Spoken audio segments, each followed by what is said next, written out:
Austin Ezekiel Hart, the Permanent Secretary, Ministry of Works for Rivers State. As it concerns the Ministry of Works, the Executive Council approved the cancellation of the contract of the renovation, retrofitting, and furnishing of the Rivers State Secretariat complex, and also directed the refund of 20 billion naira paid as mobilization to the contractors.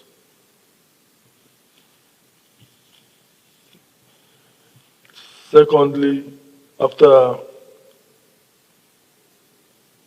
due deliberations, the Executive Council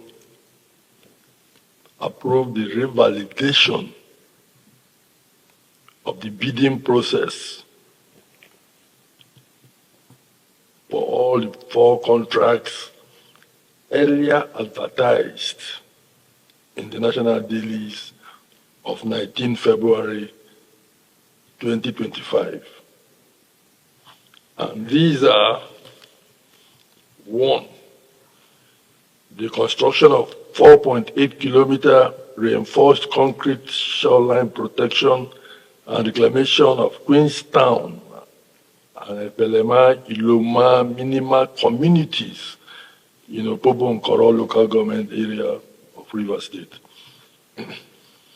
2, construction of 2.5-kilometer shoreline protection and reclamation in Ndoni, Oniku, Isiku, Ase Azagi communities in Ogba, Egbema, Ndoni local government area, which was put together as Lot B1 on the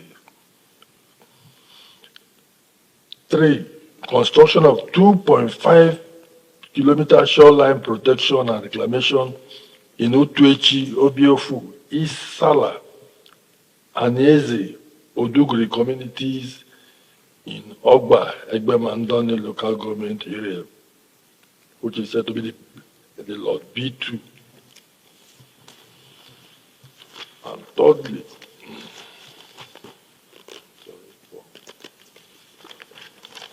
and number 4, the renovation, retrofitting, furnishing of the Rivers State Secretariat complex, as it affects the Ministry of Works.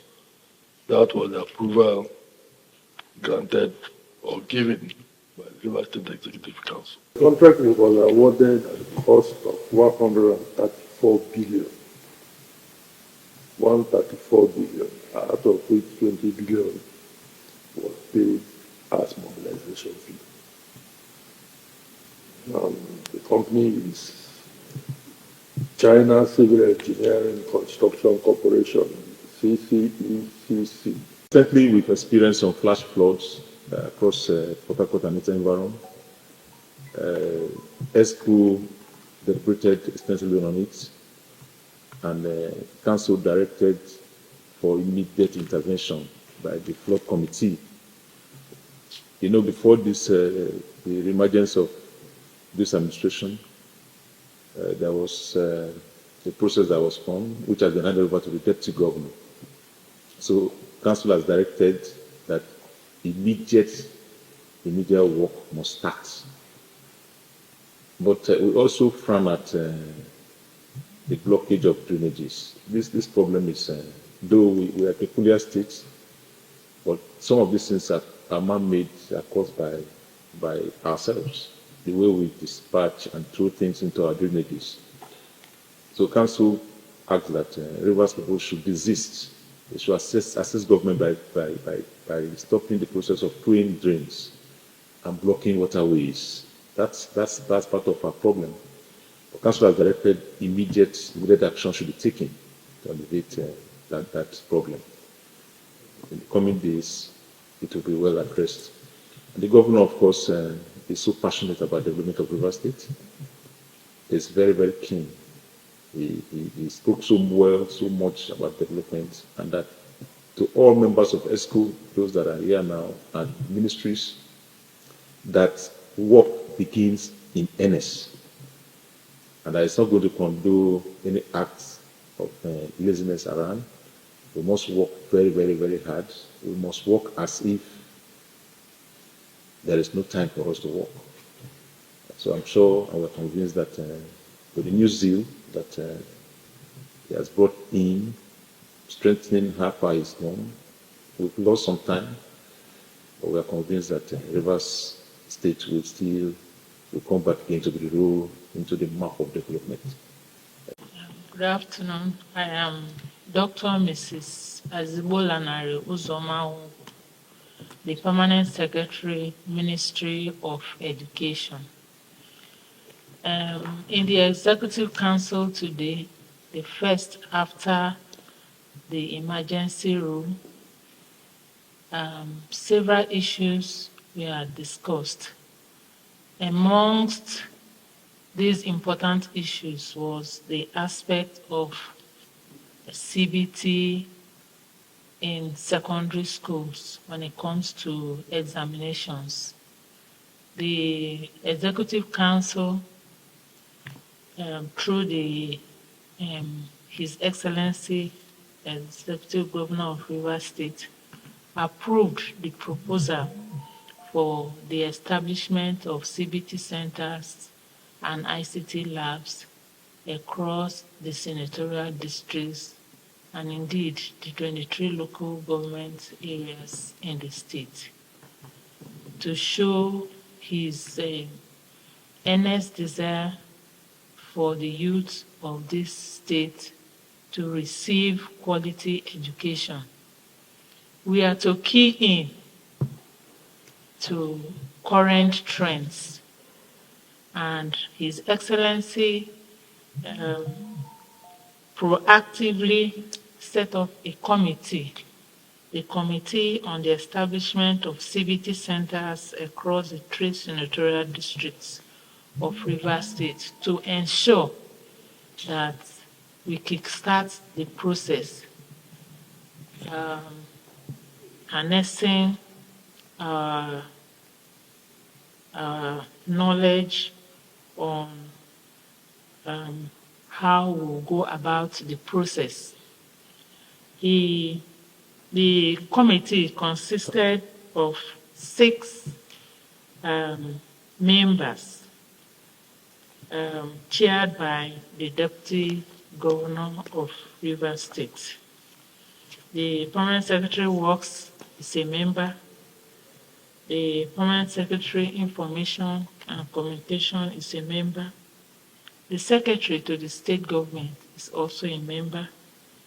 And then the Permanent Secretary Energy and Employment Generation, Youth and Employment Generation is also a member.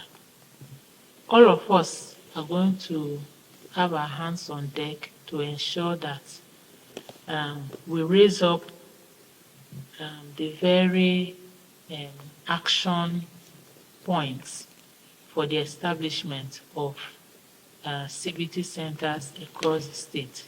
Of course, we know that before now, pen and paper tests have been the norm.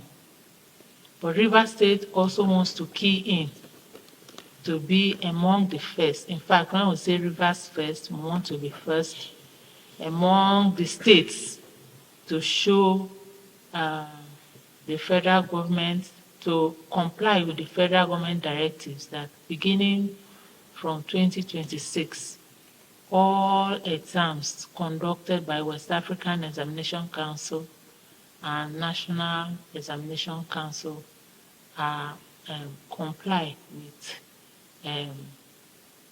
the technology of CBT. So CBT has come to stay. We are a long way away, but with our determination, we will get to our goal. And Rivers State will be the better. Rivers State education, educational development for our children will be the better for it. Thank you very much. Thank you. Well, good afternoon, members of the press. I'd like to say that we are happy to be back on stage. Today, the ESCO, after the sabbatical we had over 6 months, were able to reconvene under His Excellency Sasinyala Efubara, the governor that we elected, the governor that is relished by all in Rivers State. Prominent among what was discussed today in ESCO was the governor himself unraveling one of the major precarious situations we have in the state.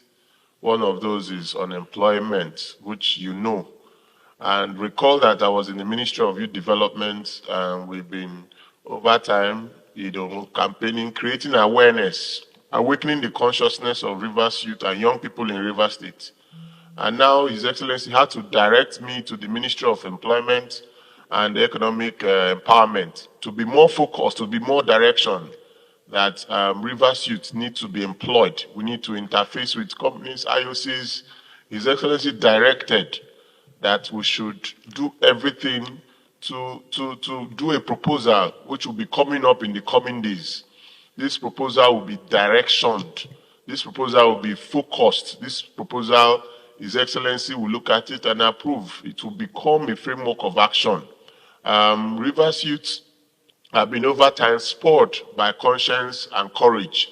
And now is the practicability of what we have been expecting over time. His Excellency was very emphatic about employment and empowerment. So in the coming days, we want to assure River State's youths and young people that there will be a rising tide of employment and still waters of economic empowerment.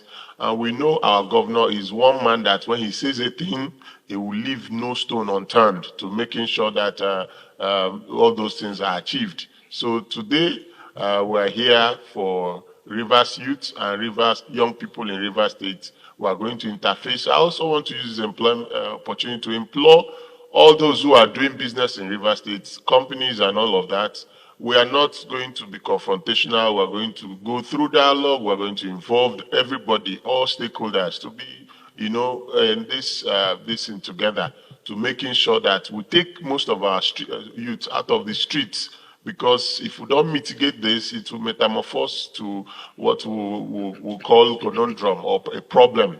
That if you don't have enabling environment, you cannot do your business. So we want to use the opportunity to implore you that whilst we come to interface with you, give us that enabling environment, open your doors, and be sincere about it, because His Excellency is a very sincere governor, and that is why we relish him. Thank you so much.